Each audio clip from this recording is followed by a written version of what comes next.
Good afternoon, everybody. We start with the town of Hinton respectfully acknowledges that it is located on the First Peoples traditional lands. We recognize this traditional territory to show respect and understanding for those who walked this land since time immemorial. Today, we uphold our ongoing responsibility to work together in the spirit of the intent of the treaties with all the First People of the nations that call this place home.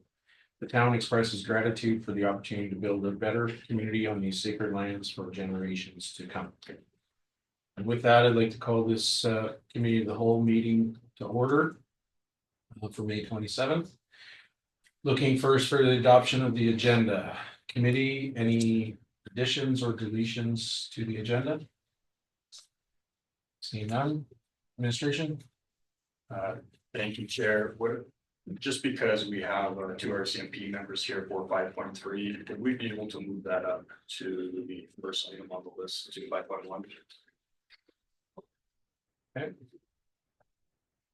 Great. Committee? Councilor Stashik? I'd like to see consensus to move item 5.3 to the first item in section 5. Thank you, Councilor Stajic.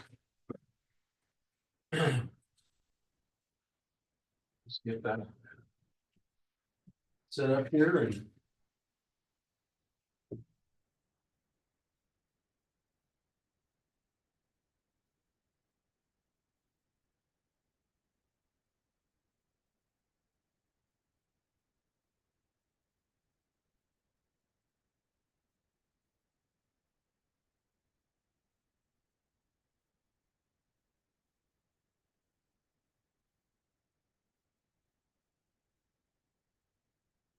okay.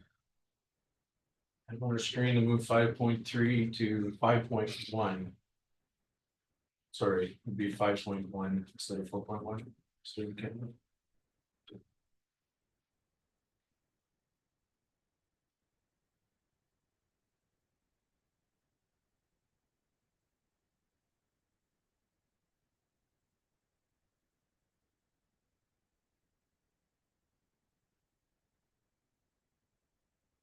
We'll call the question to move 5.3 to 5.1 on the agenda. Please vote now. Yeah, who did? Okay, you're in favor. And that is carried unanimously. Thank you. Committee. Look now for motion or direction to adopt the agenda.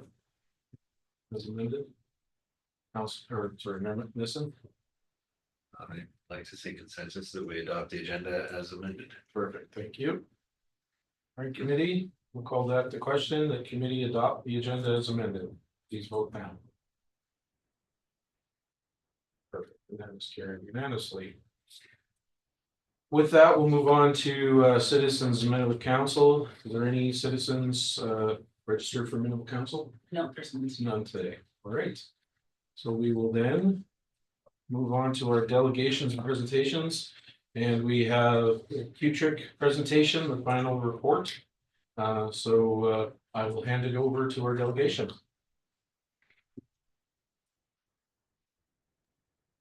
Thank you very much. We truly appreciate this opportunity, and we want to thank Council for inviting us to present here today. My name is Josipa Petrinic. I'm the President and CEO of Q-Trick, and I'm joining you from St. Catharines in Ontario. And we have a team spread out across Canada, but Ryan Waffle, who will be presenting the initial technical information, and Bernard Ross, who is one of the lead technical scientists on the study, will be joining us as well, and they're joining from Eastern Canada. About 30% of our team, though, is in Alberta, so local team members around Calgary and Edmonton, and so we really hope to have the opportunity to meet you in person shortly. So with that, I'm going to turn to my colleague, Ryan, who's going to walk you through the nature of the study, the primary outcomes from this study, the study being funded primarily by the Zero Emissions Transit Fund federally. The research done here aligns with what the federal government requires in order to seek capital funding through the Zero Emissions Transit Fund, and now heading into the Canada Public Transit Fund. And most of our transit agencies do find that after the initial study of feasibility, it does have an effect on their plans around decarbonization.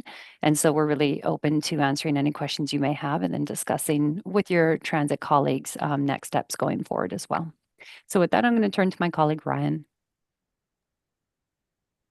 To the chair, thank you to the town of Hinton for having us today to present our transit feasibility study that we've conducted with Hinton Transit as well as 8 other Alberta municipalities. My name is Ryan Wells again. Work with Qtric as a IP development lead, and I'm also joined with my colleague Bernard Ross, who's our zero emission bus modeler. As I go into our agenda here, I will be discussing a bit of a background on what Qtric is, also go over a summary of the study overall, including a summary of our predictive modeling that forms the basis of our analysis, which paves the way for predicting energy consumption, a proposed fleet implementation timeline, a life cycle analysis that captures projected emissions reductions, as well as a facility assessment that captures infrastructural and cost upgrades to the Hinton Transit facility, as well as a greater and larger economic analysis that captures total fleet-wide costs, and then a summary of the results found for Hinton Transit. A bit about Qtric. We are the Canadian Urban Transit Research and Innovation Consortium. We are a nonprofit organization that spearheads technology and commercialization projects in service of zero carbon mobility and transportation across Canada. We have over 140 member organizations that include public transit agencies, industry, utility, consulting firms, and academia. Our zero emission bus consulting services that conducted this study is a division of Qtric that assists transit agencies and utilities to reach their decarbonization and electrification goals scientifically and neutrally. We also partner with various industry leaders for demonstration and integration projects where we pilot battery electric buses and hydrogen fuel cell electric buses, as well as allied infrastructure to increase the interoperability of those technologies. A more in-depth look into the study itself. This was a collaboration between Qtric and the town of Hinton on a zero emission bus rollout project. It was a partnership between Fortis Alberta and the Ontario Society of Professional Engineers to facilitate this feasibility analysis, not just with Hinton Transit, but 8 other transit agencies. As Josipa mentioned, 80% of this project was funded through the Zero Emissions Transit Fund, through federal funding, through the Housing, Infrastructure and Communities Canada. The 8 other municipalities that joined this project involved Banff Bow Valley through Rome Transit, Rocky View County, Fort Saskatchewan, Spruce Grove, Airdrie, Leduc, and Whitecourt, and Strathcona County. Going further into the specific study with Hinton Transit, we captured Hinton Transit's current service, which involves a fixed service with 2 30-foot gasoline buses and Hinton Transit's on-demand service that consists of 1 30-foot gasoline bus. A bit of a summary of the predictive modeling work that we conducted. The way that we conduct our studies is looking through potential electrification through 3 different scenarios. We look at the feasibility of a transition through either a full replacement of the current fleet with battery electric buses. Scenario 2 is a full replacement of fuel cell electric buses, and scenario 3 looks into a mixed green fleet solution, which is an optimal mix of battery electric buses and fuel cell buses in the transit network. In Hinton Transit's case, we just explored a full BEB solution and full fuel cell electric bus solution, as a mixed green fleet adds a lot of operational and labor complexity to the transition, and is often an industry-wide practice to favor a full replacement of one particular type of technology if feasible, rather than a mixed fleet. A bit about our modeling tool that we use to predict the feasibility of transit electrification. We start with GIS modeling, which essentially is creating a digital model of Hinton Transit's route network that includes not just route distances and bus stop locations, but any points along the service that would cause significant energy consumption. So this would be changes in elevation, speed, and stopping and start points regarding traffic signs. From here, once we've captured the route network terrain, we can then model various electric buses that are available on the market through manufacturer specifications. As well, we use this digital terrain to analyze the most ideal locations for charging, as well as the most ideal times to charge. When we're modeling each electric vehicle, we capture 3 different states that the vehicle could be in when providing service. We capture a light duty cycle, which assumes the bus has a minimum passenger load and minimum stop frequency. Medium duty, which is average passenger load and average stop frequency, as well as average HVAC usage. And heavy duty cycle assumes the vehicle is at its max capacity of passenger load and stops at all stops along the way. These duty cycles allow the modeling to capture seasonal variability of the bus's yearly trajectories. And a failure criteria for electric buses, we define that as if the battery state of charge drops below 20% at any point along the service, this is seen as a failure, as once the battery capacity drops below 20%, then significant battery degradation starts and progresses more severely the more often this occurs. For the battery electric bus solution, particularly not exactly with the fuel cell electric bus scenario, we modeled battery electric buses with 2 different heating types, either electric heaters or diesel heaters.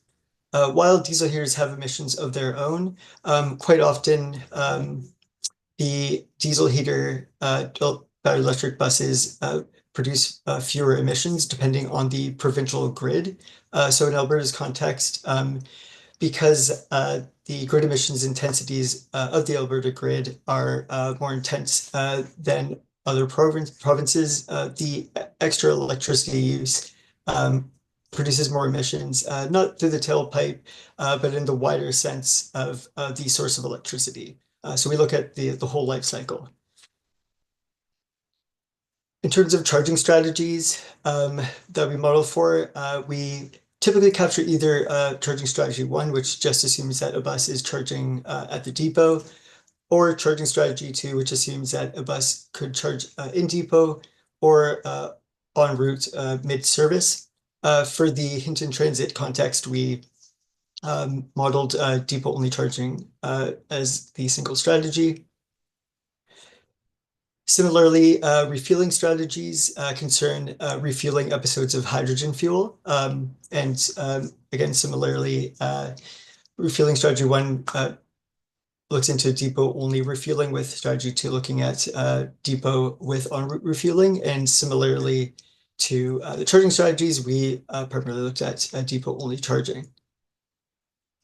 To model the fixed route service, we modeled the service with 3 different battery electric buses that can be found on the market today, including one 30-foot battery electric bus and 2 40-foot battery electric buses.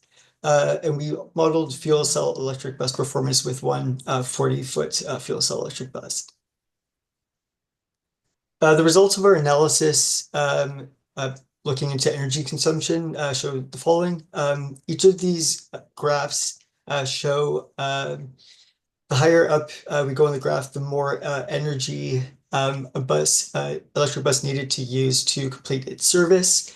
The blue bars show the medium duty cycle of average passenger load, and the orange bars show the heavy duty load with maximum passenger load. And if these bars pass the threshold shown by the line here on each graph, denoting going into 20% state of charge, these buses go into a failure of performance for depot only charging. So on the left, we see that the electric heater battery electric bus is a success with average passenger load, but not with maximum passenger load. And with the diesel heater battery electric bus, we see better performance with Saturday service across all duty cycles. But with heavy duty cycle, there is a failure rate that's not quite as high as with electric heaters. And similarly, with fuel cell electric buses, we see a similar type of graph, but across weekday and Saturday service across all duty cycles, we see a 100% success rate. So basically, once we calculate these success rates, we look into the in-depot charging that would be most ideal to keep the amount of buses most consistent with current day service. So with scenario one with electric heaters, in order to retain the level of service that Hinton Transit currently has, the route would need to be split into two, involving an extra bus in Hinton Transit service, and low power chargers would be required in depot to charge at the depot. Whereas with scenario one with diesel heaters, there's no splitting of the route that would need to occur. Therefore, the number of buses that are in Hinton Transit's fleet can remain the same and would require high power chargers in depot. And finally, with scenario two, fuel cell electric bus solution, again, this bus type does not require any additional buses in the Hinton Transit fleet to complete the service, and would require a depot hydrogen station and pump. To model the on-demand service, we modeled one 20-foot battery electric bus. There was no fuel cell electric bus modeled for this particular service, as there are no fuel cell electric buses of this size available in the Canadian market. We have a table here where I would look primarily at the bottom three right rows here, which denote that the synthetic route that we created to model success rate, which assumes a average daily mileage of 137 kilometers, and this captures in-service and out-of-service driving. There's a success rate across all duty cycles with this vehicle.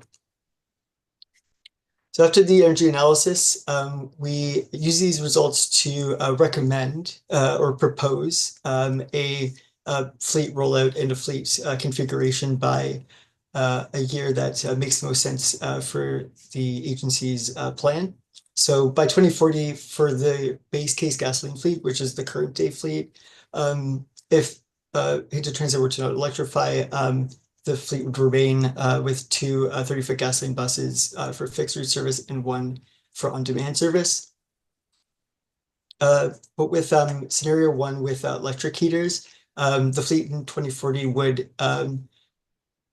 be with three battery electric buses, all 40-foot buses that are 550 plus kilowatt battery capacity, with one 20-foot battery electric bus, with two low power chargers being procured and added to the facility.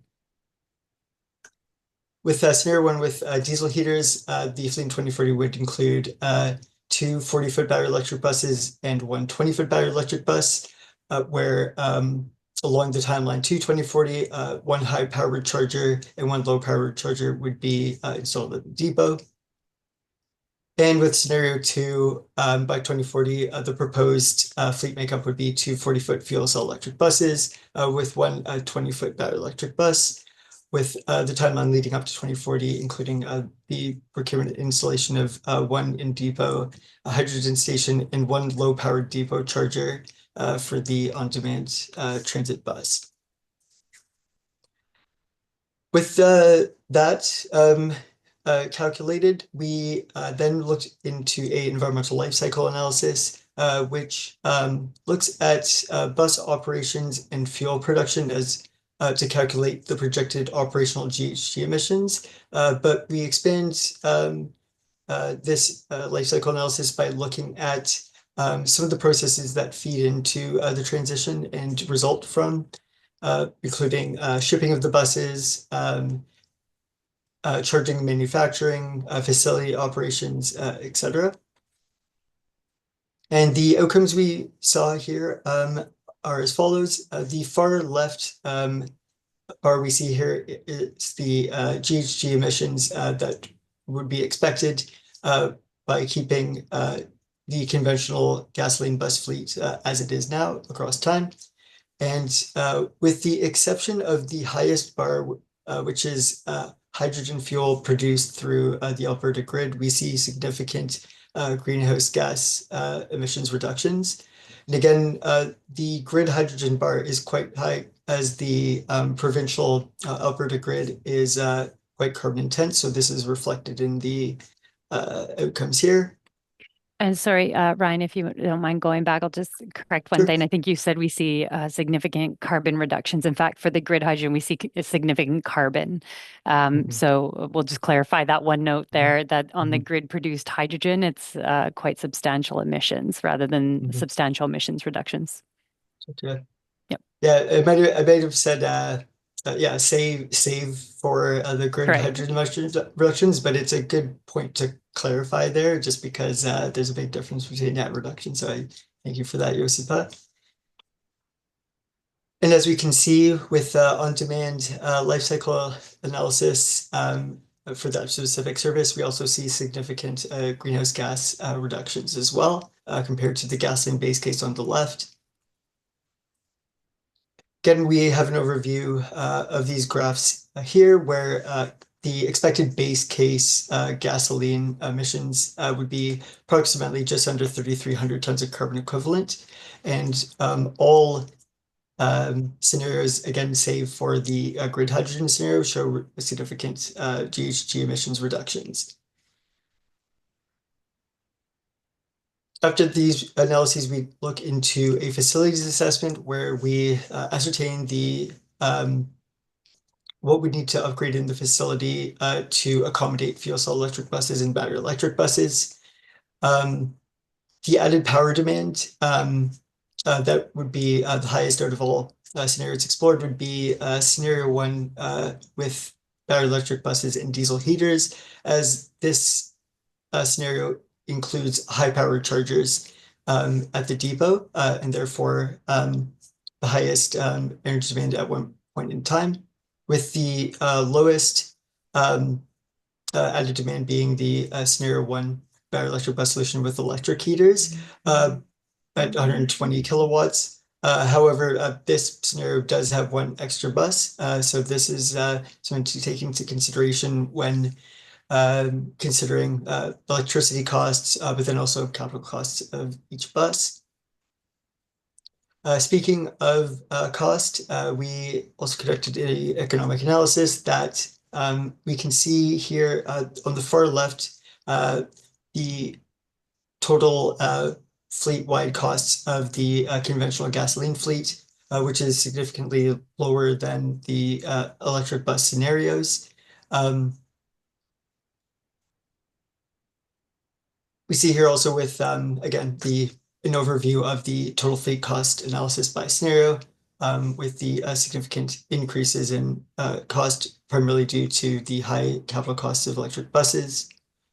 And we see this similarly reflected in a total cost of ownership analysis that we conduct, which captures the per bus cost of such a transition that doesn't just include the capital cost, but any associated cost with that bus. With capital costs being quite high for electric buses, there are opportunities to lower the acquisition costs with the ZETF zero emissions transit funding. Any completed study like this one, exactly like this one, is then eligible for the second tier of the zero emission transit fund, which is the capital funding stream that can lower the capital costs of electric buses. Also, QTRIC, we have a spin-off, we have a associated corporation called QTZEB, which is a joint procurement corporation where we work with transit agencies to purchase in a collaborative way a set of electric buses to then keep costs down, with the idea of bulk purchases usually make the per unit costs lower.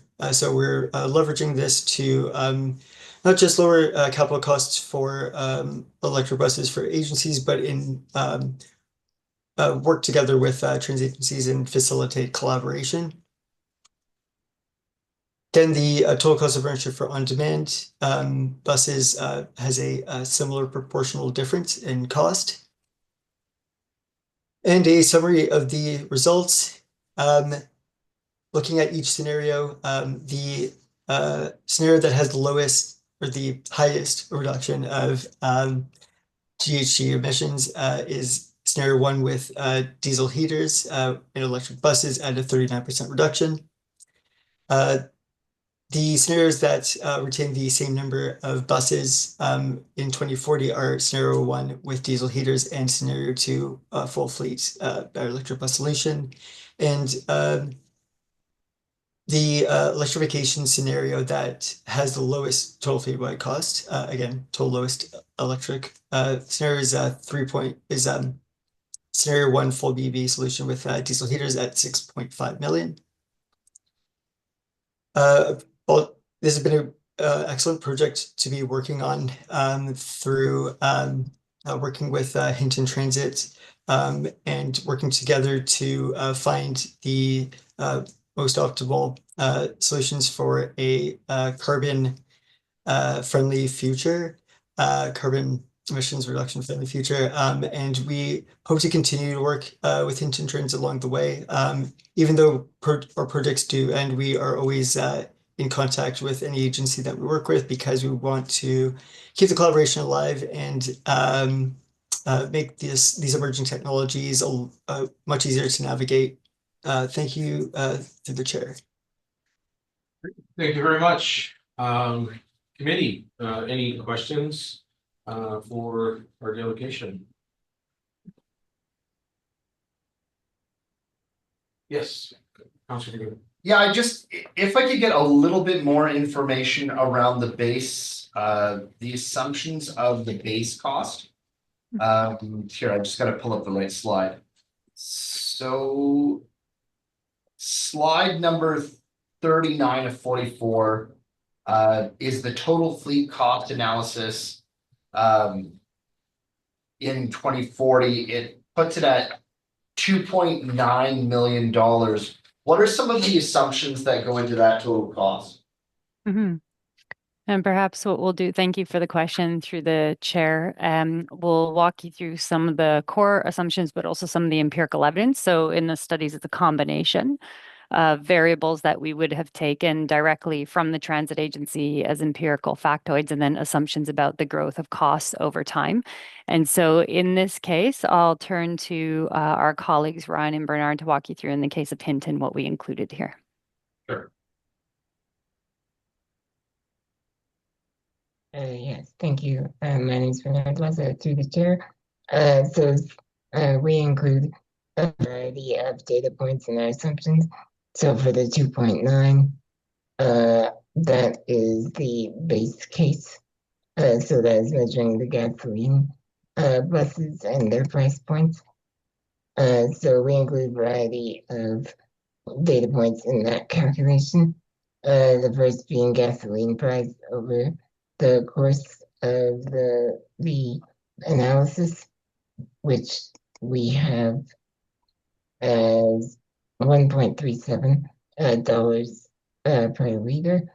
as well as also the price of the gasoline bus, which we have at around $200,000, again provided by Saskatoon Transit.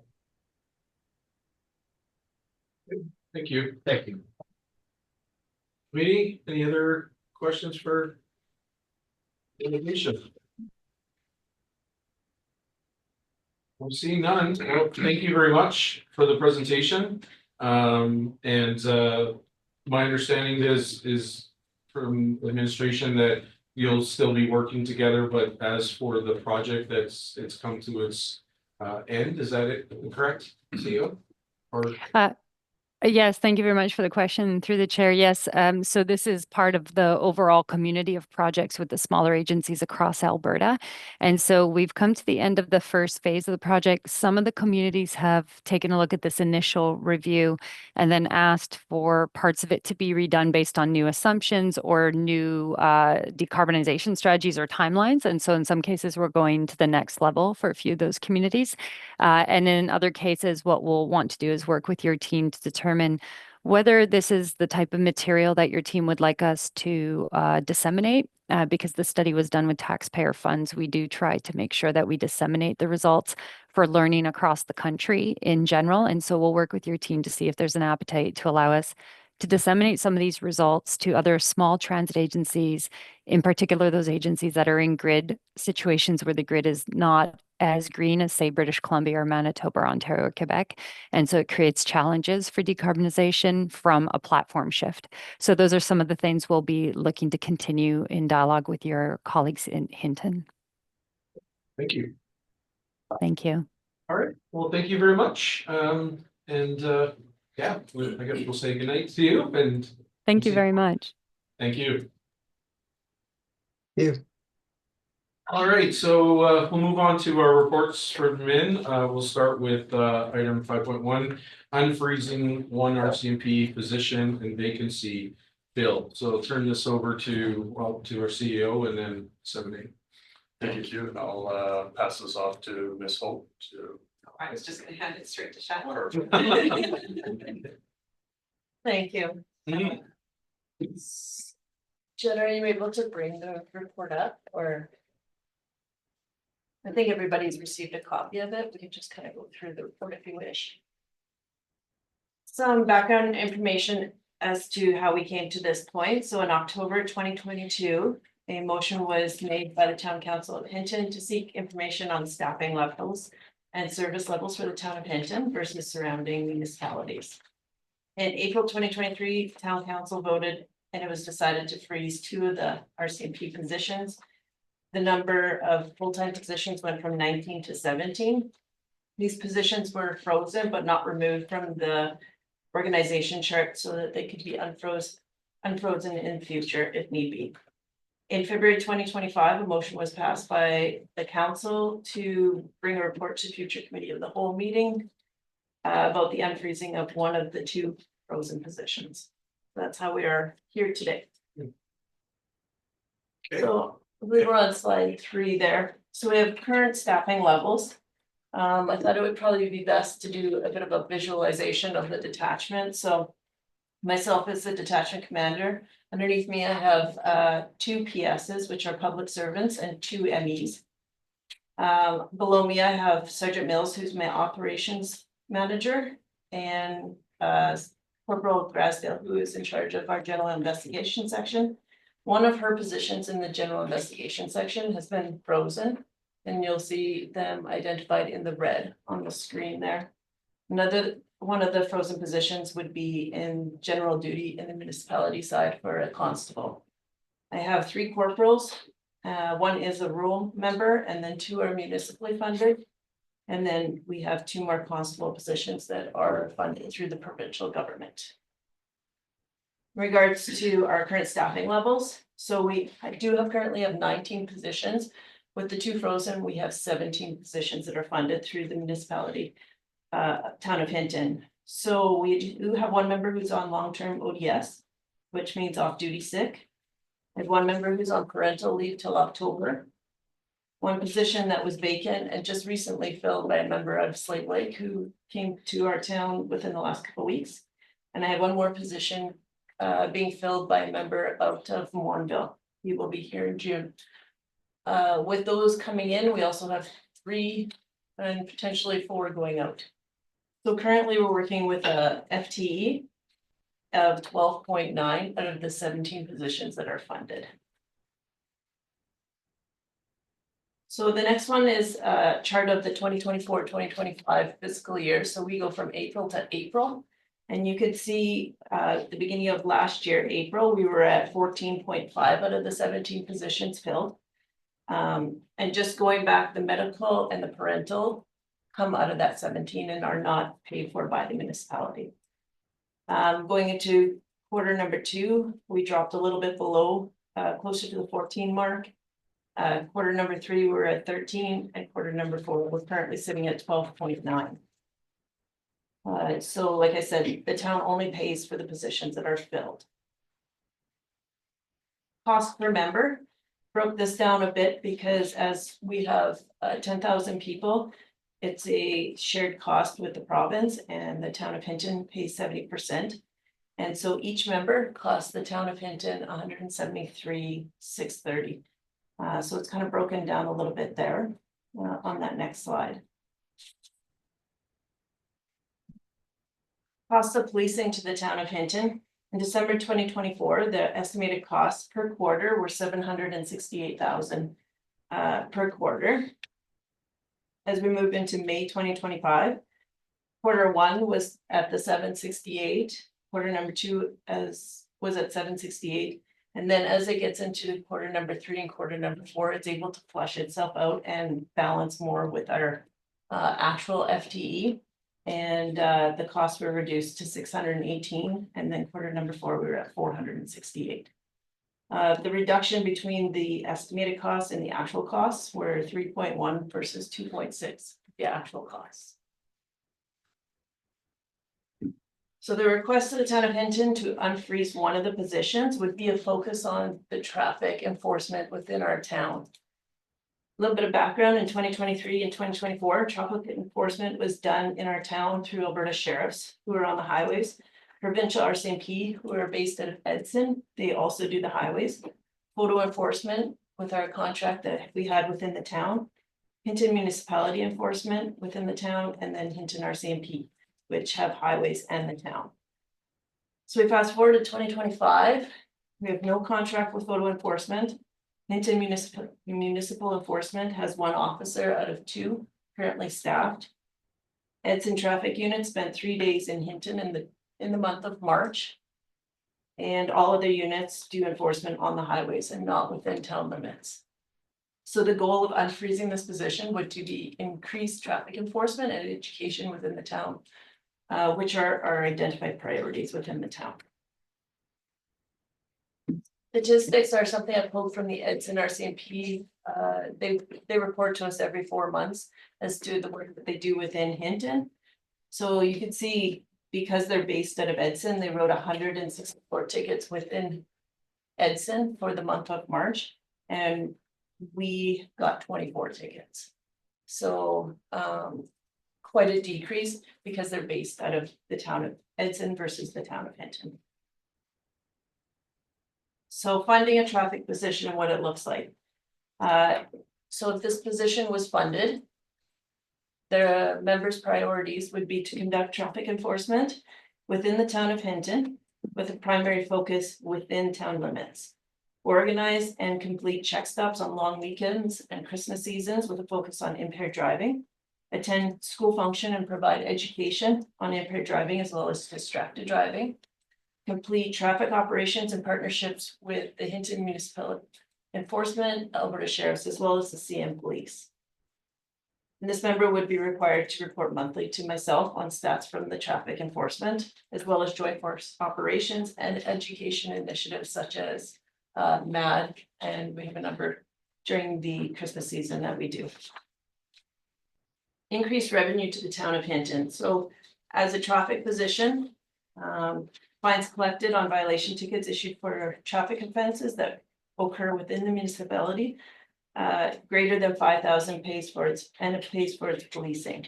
So just a breakdown of how that would look, so of $120 violation ticket, $20 goes to the victim of crime fund, $40 goes to the province, and $60 comes back to the municipality.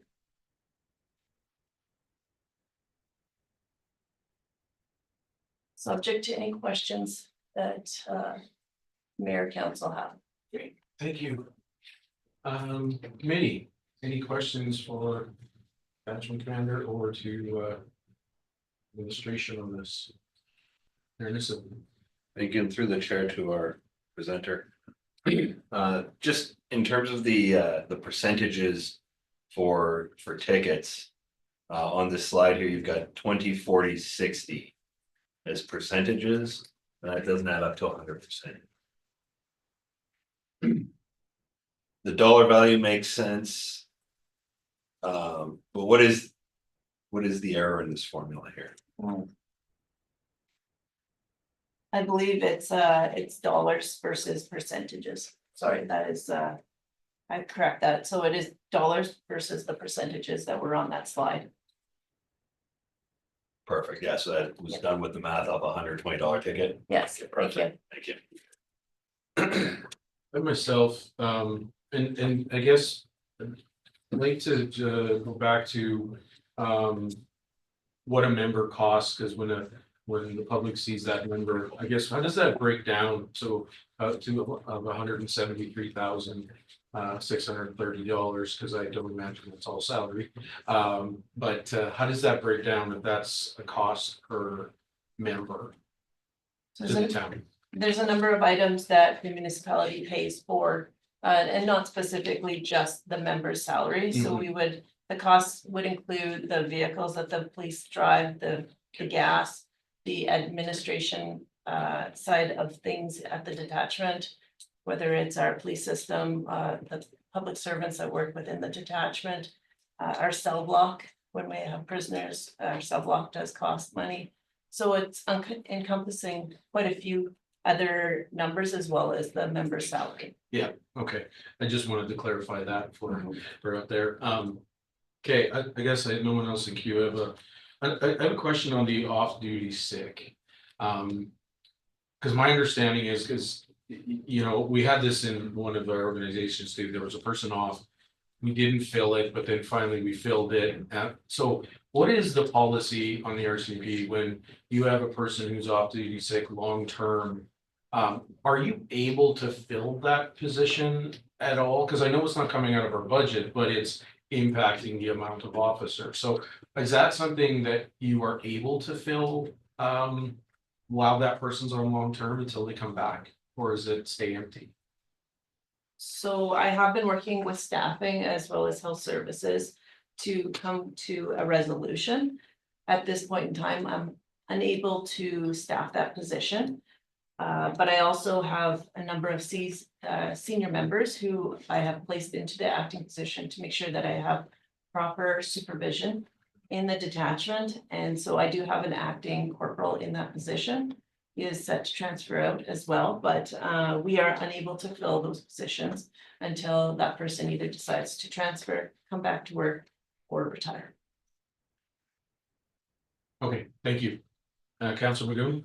Thank you, Mr. Chair. I'd just like to take the recommended action. The committee direct administration to bring the matter of unfreezing one RCMP position to the regular meeting of June 3rd, 2025 for decision. Thank you.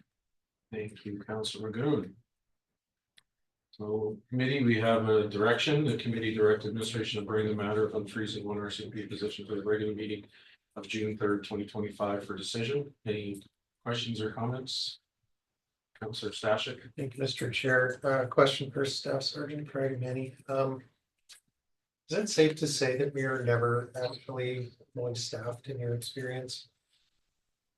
In my experience, yes, because we always have a member that's either leaving and then coming. It takes some time to sell a home, to buy a home. And so we always end up with a bit of space in between there where we drop our FTE and then we're able to gain it back. So when we have an FTE of 17, the chances of having 17 members And the town of Hinton paying for 17 members over a period of 1 year is very unrealistic. Because of the transfers that are coming and going, pat leave, mat leave, sick, injury. That sort of really impacts our staffing levels. But in saying that, we ensure that our schedule is always properly staffed. And we make sure that the members are operating at a certain capacity to respond to calls. Follow-up? Yes. So if this additional position is approved, I'm assuming then by just extrapolation that that does give an extra member who could potentially be available. So instead of, having staffing level of 17 and there's actually 14 available, could be a staffing level of 18 and there's 15 available. Absolutely. Great, thank you for that. Thank you, Mr. Chair. Committee? Well, I will be speaking in favor of this. I think that due to the capacity we are here, I think it's the responsible thing to do to consider unfreezing this. And I hope to, looking into the new budgets, that we consider the other position as well. I realize that currently if unfreezing both of them would have a budget impact, whereas this one won't. But the fact that we have never fully staffed, and if we are, it's very short period of time, and that's the nature of this organization. So so I'm looking forward to that decision on June 3rd. Thank you. Committee, any other? Great, then I will call the question. The committee direct administration to bring the matter of unfreezing one RCP position to the regular meeting of June 3rd, 2025 for decision. Please vote now. And that is carried unanimously. Thank you. And thank you, Staff Sergeant Craig Mindy. We will then move on to our amends bylaw number 1169-2, Hinton Youth Advisory Council terms. I will hand that over to CEO Panasic. Thank you, Chair, and I'll turn it over to Ms. Hope. Thank you. Results. Actually, I'll have Karen present. Good afternoon to the chair, to members of council. The purpose of this report is to present proposed amendments to the Hinton Youth Advisory Council terms of reference to support continuity in administrative partnerships and enhance operational clarity. The current bylaw in attachment number 2 and the draft bylaw 1169-2 in attachment 1. The summary of the changes in the draft bylaw 1169-2 includes removed references to the Northern Rockies Museum of Culture and Heritage, replaced with the partnering community agency. We left it broad to ensure that if there are other changes to partnerships in future terms. The other change amalgamated the administrative roles and removed the separation between the Northern Rockies and the town of Hinton to create one role. We explicitly outlined that each youth counselor will complete 10 volunteer hours instead of the wording that volunteer hours are based on half the total hours spent in meetings. And then lastly, included that HIAM will hold a minimum of 10 meetings per year. These changes are intended to set our current and future youth counselors up for success, as expectations are clearly outlined to them regarding the number of meetings and the minimum number of volunteer hours in the updated bylaw. These revisions also address feedback received from current youth counselors who noted that aspects of the existing terms of reference, particularly those related to the volunteer hours and expectations and meeting frequency, were unclear. In addition, to ensure long-term flexibility and stability, the updated terms of reference refer to a partnering agency rather than naming a specific organization. This adjustment allows HIAC administration to maintain continuity in the event the current partnership with the Hinton Municipal Library changes without requiring further amendments to the bylaw. And with that, administration's recommended action is that committee refers the amending of the terms of reference in bylaw 1169-2 Hinton Youth Advisory Council to a future regular meeting of council as presented. Thank you, Mr. Bouchard. Councilor Magoon. Thanks. I'm just curious about under roles and responsibilities, 5.1.10, the basically contributing for a not-for-profit volunteer of 10 hours. What was sort of the discussion points that they had around that particular outcome? Because they've already identified 2 hours to the annual project, so what did they have any thoughts in particular outside of just volunteering is good, this is something we should do? Through to the chair, members of the council, I actually honestly can't speak to that because I don't sit in the room. But we do have a high adult member here. I don't know if they're able to speak to that. I'll take a jab at it just from the conversation that I have had with James, our youth center coordinator, and Tori. It was more clear of their specific allotted time hours, so it's just clear. Like, you know, they have 3, they volunteer at the family dance, there's 4 hours right there. Just easier to track. We found that the youth, it just for simplicity, right? They could just, I don't know if Councilor Stashik has anything to add to that. Well, can I ask a clarifying question? Yeah. Sorry, the question was regarding the volunteer hours and what benefit they bring, or? No, if I may. So when I was going through the roles and responsibilities, 5.1.4 says, you know, that they'll contribute at least 2 hours to their annual project outside of the monthly HIAC meetings. And then that as an alternative to that, they can attend a town council meeting. And then as you go down, 5.1.10 says work with a not-for-profit association in the community or at a town hosted community events as the HIAC administration for a minimum of 10 volunteer hours per term. So I guess, is that just to give them like a broader sort of choice of what they can do? Like, so I guess I didn't understand, like, is the goal to define that they'll do X number of hours, or is the goal to sort of say that this is what you can do within those hours? I guess that's sort of my question. Councilor Session? Okay, I better understand your question now, thank you. So the 10 hours of volunteer community hours is more, it's more individual based to get the youth counselors out into the community and engaging with the public and with some of the nonprofits. The group project though is, as the name implies, it's a group project. They all work on it at the same time through the youth council meetings, and then the implementation of it as well.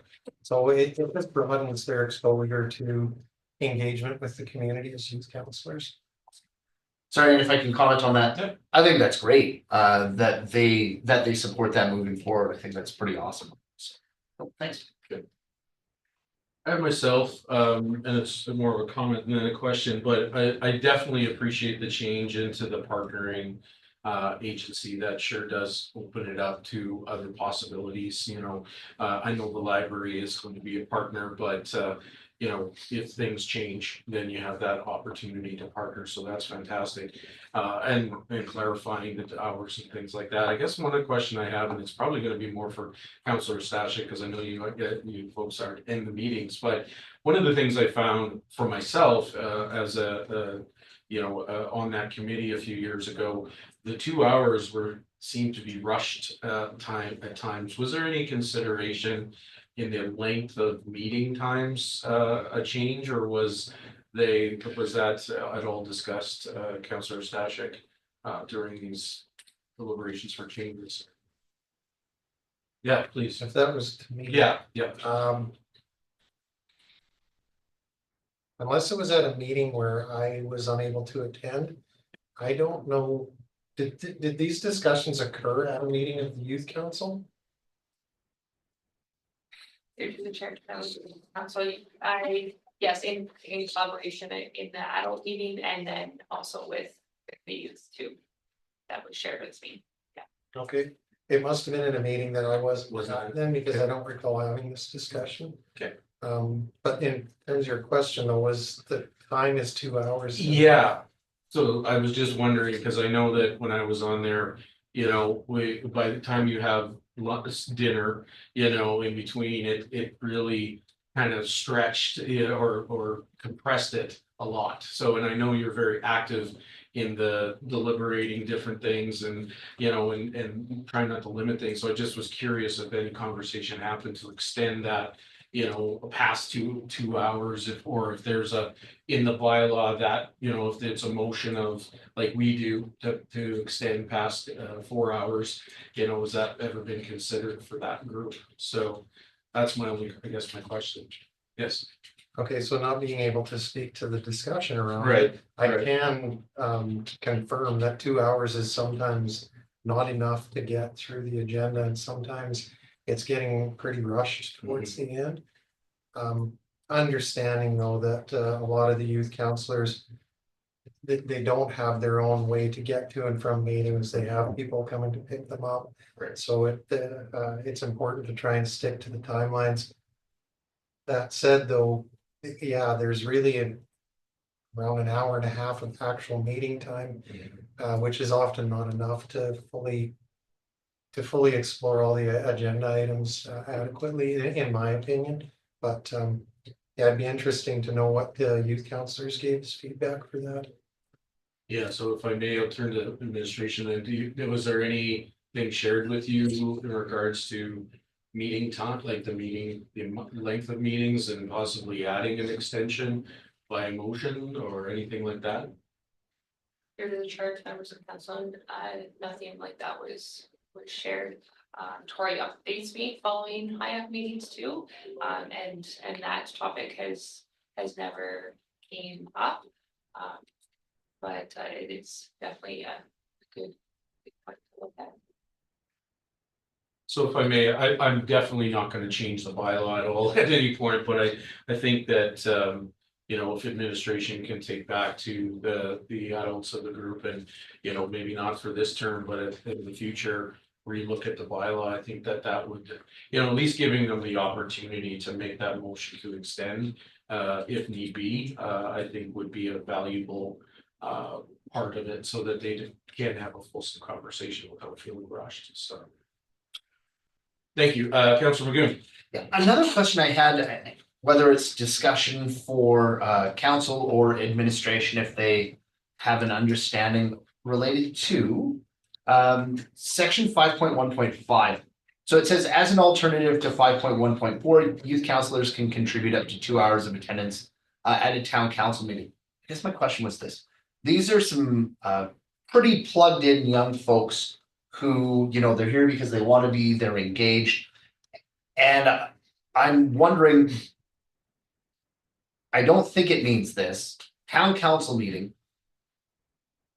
Would it be your expectation that could also mean our working groups as council, or even to accompany councilors to some of their delegated committees out in the community as well? And maybe that falls under one of the other subsections for volunteer time.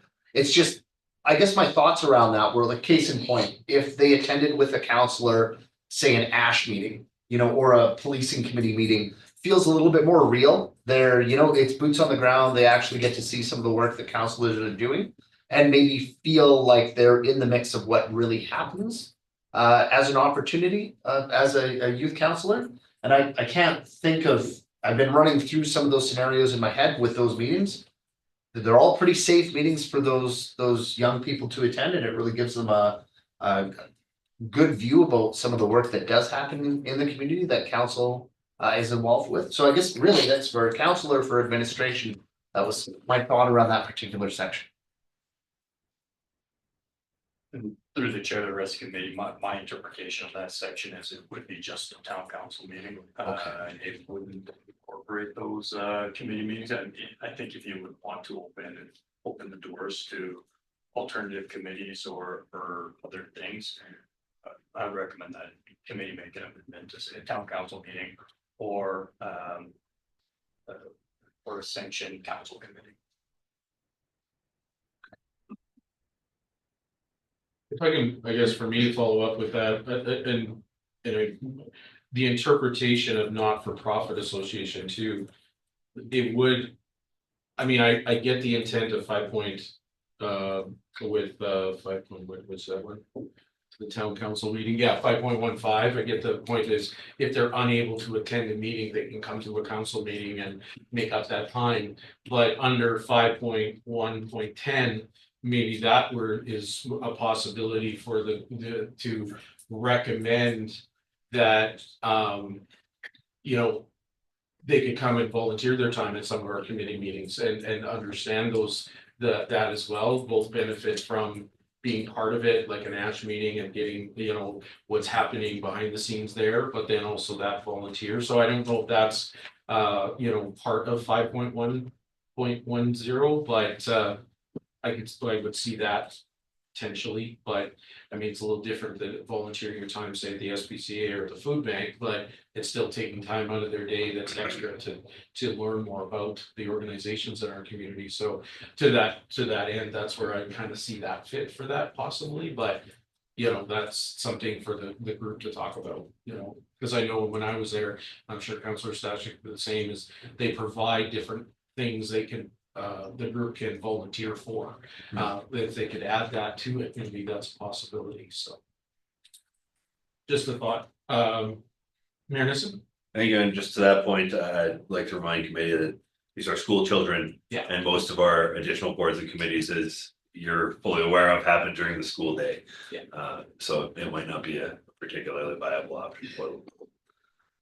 And I think some of them, yeah, for sure. Okay.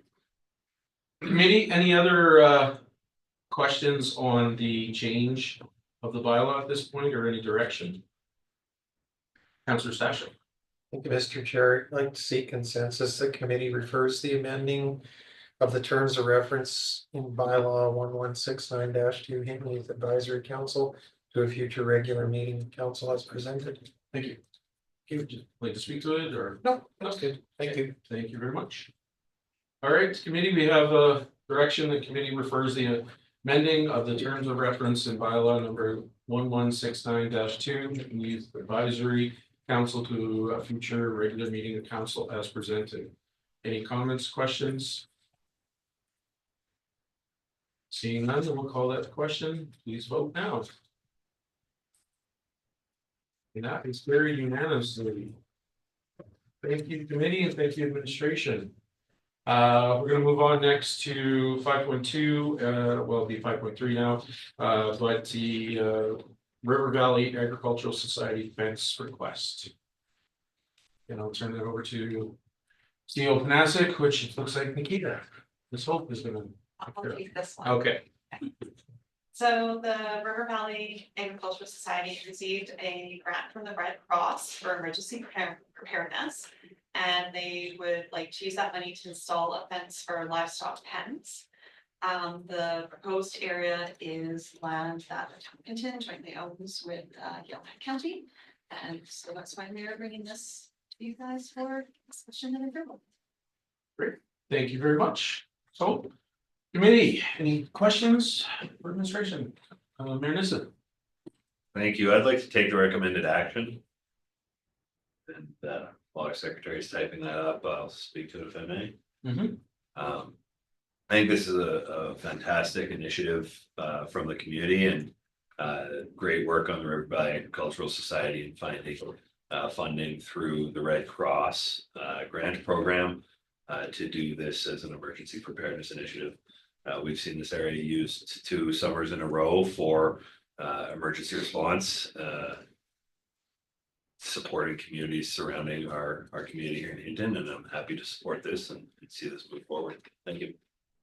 Thank you very much. Just to reiterate, where you've got a direction, the committee direct administration to bring the River Valley Agricultural Society's request to build a fence to the regular meeting of June 3rd, 2025 for a decision. Councillor Stashik? Thank you, Mr. Chair. I just want to speak in favor of the proposed direction. Outside of my council duties, I'm vice president of the River Valley Agricultural Society. And though that's a great facility for hosting rodeos and equine events, it's not really set up at this time to take evacuated animals. So this grant from the Red Cross and support from the town of Hinton and Yellowhead County would be able to get that set up so it could be a proper facility for taking evacuated animals in the event of any future evacuations. So it's a great thing. I did have a question for administration, if I may. My understanding is that Yellowhead County also had to approve this request. Did that go to Yellowhead County and what was their decision? It did, it went to Yellowhead County on May 20th. And they made a motion that will allow the fence to be. Perfect. Thank you. Thank you, Mr. Chair. Excellent.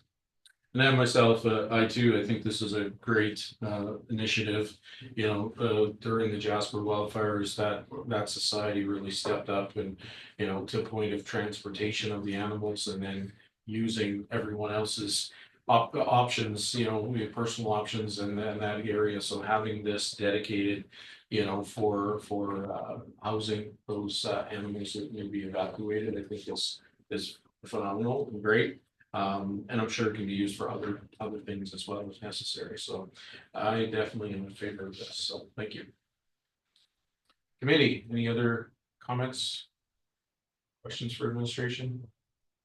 All right, seeing none, again, the direction is committee direct administration to bring the River Valley Agriculture Society's request to build a fence to the regular meeting of June 3rd, 2025 for decision. On that question, please vote now. And that is carried unanimously. Just an FYI, Councilor Chambers has had to leave, so he's no longer part of the meeting. All right, so then moving on to our final agenda item under reports from administration is the Aerith Park Integrated Redevelopment. I believe this is being presented by our new municipal intern, Anna. So the chair to the committee, the Aerith Park Integrated Redevelopment report is before you today because Aerith Park has been raised as a lot where redesign may allow for residential component under the infill strategy. One possible high-level design would see residences at the back of Aerith Park, leaving enough space to move some existing assets to the front of the park and to elevate Aerith from a neighborhood to a community park by adding additional park assets while maintaining green space. Okay, thank you. I'm here for any questions. Excellent, thank you. Committee, any questions or direction?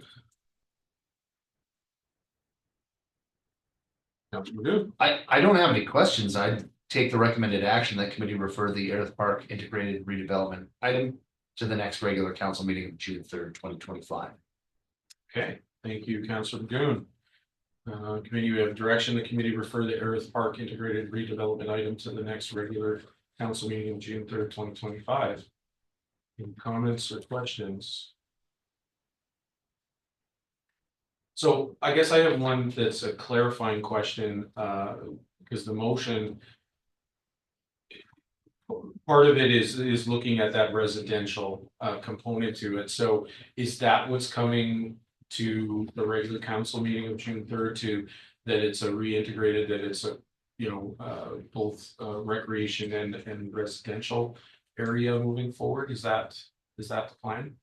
Yeah, through the chair of the committee, it's just really an amended scope to the feasibility study that we've already approved, but amending it to incorporate some degree of residential assets. Okay.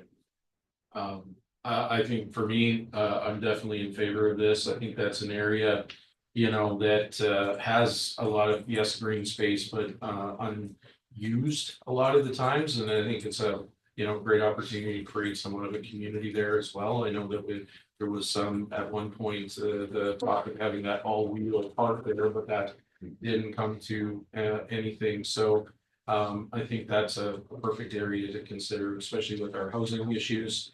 You know, and what's coming to council soon and rezoning some other areas fits quite well with that. So perfect. Thank you. Committee, any other comments or questions on the direction? Mayor Nissen.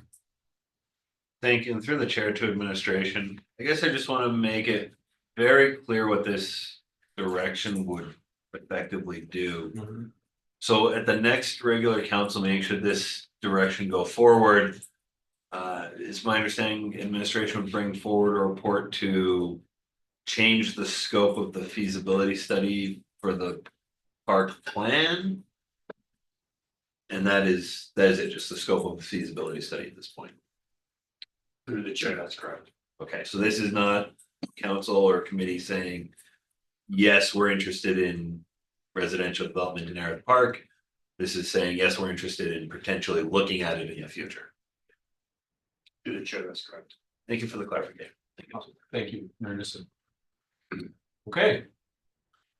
Seeing no one else in queue, then we'll call the question. The committee refer the Earth Park integrated redevelopment item to the next regular council meeting of June 3rd. Please vote now. And that is carried unanimously. Thank you very much, committee, and thank you, administration. If there's nothing else on that item, then we'll move on to our information items. We have the public information plan for recreation center vote. So I will hand that over to CEO Panasic. Thank you, and I'll turn it over to Ms. Forbo. Great. Thanks, Chair, and through to all of committee. So administration is before you today based on the direction received at April 1st, 2025 meeting that we are to return with a report on how the public will receive information over the next 5 months on the recreation center modernization. This is all the information is leading up to a plebiscite vote in conjunction with the municipal election on October 20th. So throughout our research, we've identified 5 target audiences that we will be reaching. We've identified 4 objectives, and we've identified 11 core messages that we will be bringing to the community.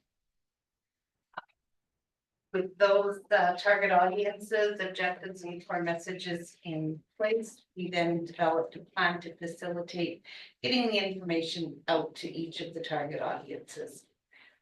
The public information plan was attached, and I'm here for any questions. Okay, thank you, Ms. Forbo. Committee, any questions on the plebiscite information? For public information. I guess I myself, I'm just curious, and I realize we're not getting into great detail. Obviously, this is a plan, but under the core messages, I just want to clarify because we went through quite a comprehensive look at, you know, each of the iterations and what the tax implications will be, what the costs potentially. So that in those core messages, that information will also be disseminated to our communities to understand a ballpark figure, the tax increase. Is that correct?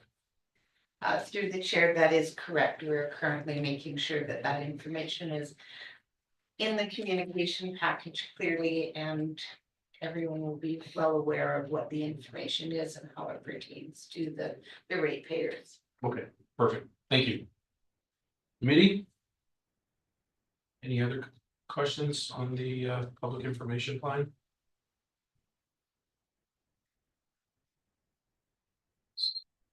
Yes, seeing none, looking for a direction, Councillor or Mayor Nissen, please. Yeah, I'll seek the consensus. The committee accepts the public information plan for recreation center vote report for information. Okay, thank you, Mayor Nissen. Committee, we have a direction. The committee accepts the public information plan for recreation center vote report for information. Any questions or comments? Seeing none, we'll call that the question. Please vote now. And that is carried unanimously. Thank you. Administration and committee. Okay, next we're going to move on to reporting.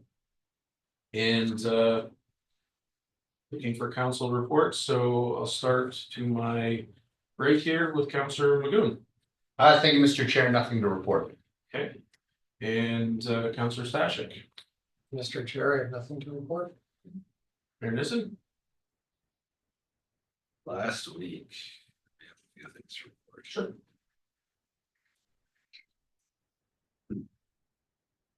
Last week, I was fortunate enough to attend the Beer and Blue Jeans event with the Chamber of Commerce.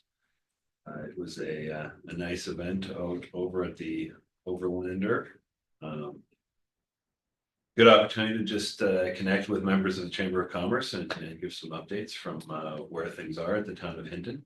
Everyone was excited to hear about the wrap up of the construction on Switzer Drive to lead right into more construction on Switzer Drive. So that will continue.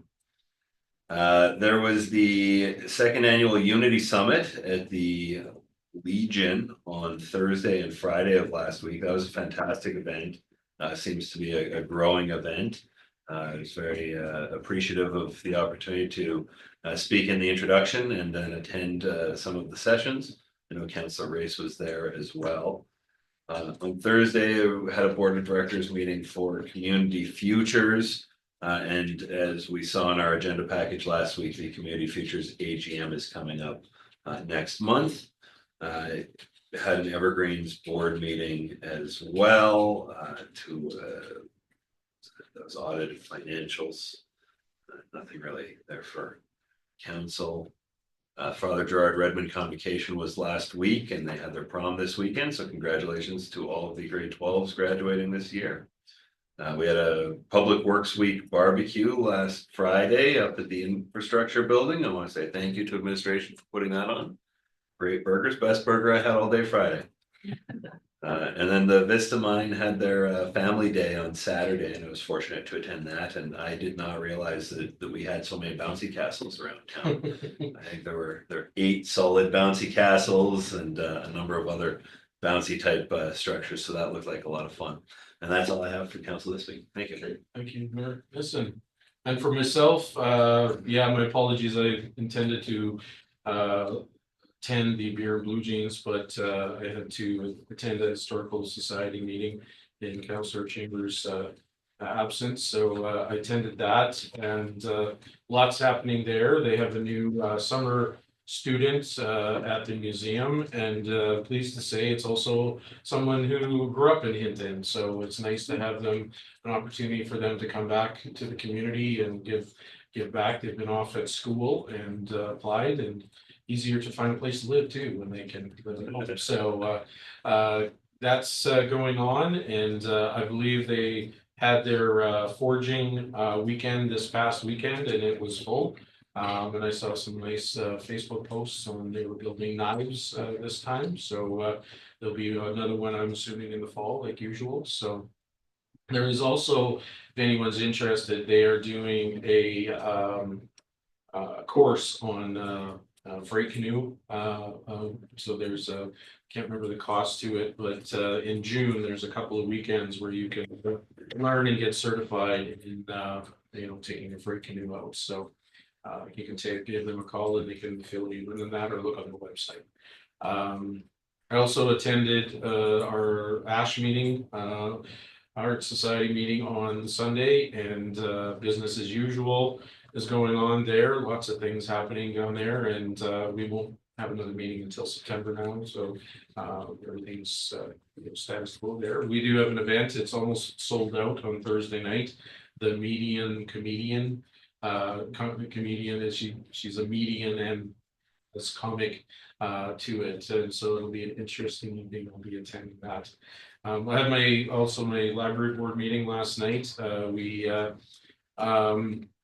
decided we have a number of vacancies due to illnesses, and we are having difficulty covering all the shifts, so we decided last night to okay a 0 to 20 hour position to cover those gaps.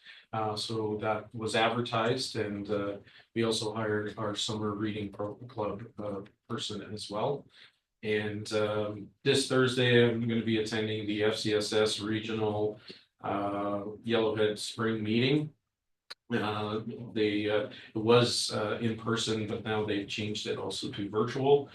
So I'll be attending that, as Councillor Reese will not be able to attend that. So that's all I have to report. Chief Administration Officer, CEO Panasic, anything? Thank you, Chair, rest of the committee. The only thing that I have to mention is we have been sitting on this news for a long time, but we've been given the permissions to speak to it publicly, but we have been awarded 1.1 million for a specialist firefighting team that we're calling the WUI team, or the Wildland Urban Interface Team. So we have four firefighters who have been hired. We have them for about a 2-year period. I know that on the new captain's first day or second day, I believe, we had him out in Sturgeon County. So I think this is a big win for us, and you know, much better protection for the community. We have much better alignment with Alberta Wildfire and AEMA, and we have a lot of revenue generation potential from this new team. So I think it's you know, something that we're very excited about with that new team. So. Councillor Stashik. Thank you, Mr. Chair. I just had a follow-up question regarding the WUI team. WUI team, WUI team. Is there going to be any public communication on that? What the role they're gonna play in the community? What they're going to be actively doing in terms of wildland urban firefighting? Yeah, through the chair, members of committee, I believe yesterday and today we've been issuing public announcements on this. With, I believe it was with general descriptions about what their duties would be, but they are employees of the town. You know, they do have some provincial responsibilities, but they will be here, I would say, most of the time when they're not on their, you know, other duties, or they're not deployed to other jurisdictions, but they will be, you know, assisting us with developing better plans, you know, helping out with fire smart activities, and, you know, generally, you know, providing firefighting services to the town as well. Thank you. Thank you. Yeah, I agree, though, to follow up with that, yeah, some clarity, so everybody that's listening, please read that post. It's got some clarity as to what the roles and responsibilities are, but to know we've got 4 new members of our team, and you know, and are those the individuals, I guess, to follow up to, that if deployed, would they be the first to go, or that team to go if deployed, leaving back behind our current firefighters, unless they need more, obviously, but is that the one of their responsibilities? Yeah, through the chair, most likely it'll be those as teams going out and usually being deployed first as first calls, as they're the specialists, but Right. any prolonged event, we usually do, you know, numerous shift changes, and we'll make sure that, you know, our staff are kept, our firefighters are kept fresh, but yeah, typically those would be the first call. Awesome. Thank you. Okay, anything else you heard in your report? Any other questions for our CEO and his report? We also have our action pending list. Is there any questions on our action pending list that the committee has for administration?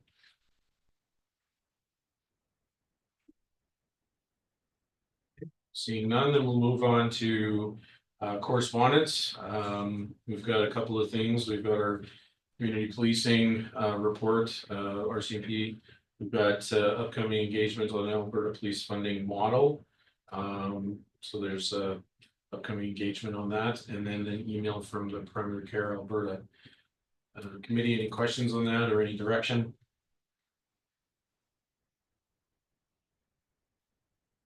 I guess I have one quick question on the policing report, and I guess I know Staff Sergeant Frank Many isn't here, but I know that we're involved in that. But with this potentially, because I realize it's not a motion council yet, but with unfreezing that one position, because one thing I find that those collaborative initiatives, you know, bringing in our sheriffs and everything.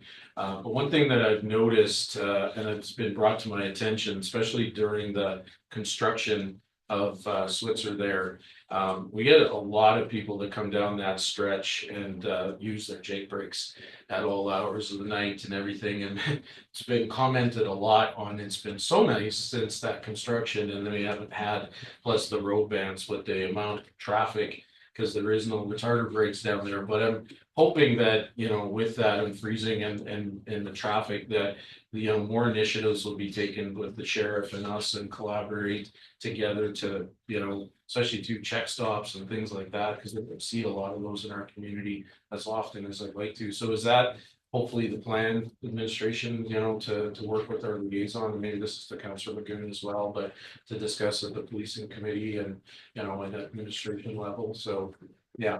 Yeah, and through the chair, we have, that is the intent of this position, and we have, we have brought that up on, to Staff Sergeant Pregnant on a number of occasions about the J braking, specifically coming down Rob Road and some different areas of town as you come in.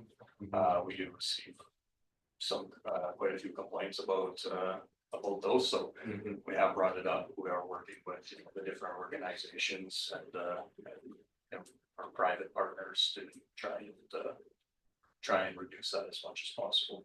Excellent, okay, thank you for that. Administration, or sorry, committee, any other questions or anything on the correspondence or direction on that? Accept the correspondence for Mayor Nissen. I'd like to see consensus and committee accept the correspondence package from committee. Great, thank you very much, Mayor Nissen. So that pop up.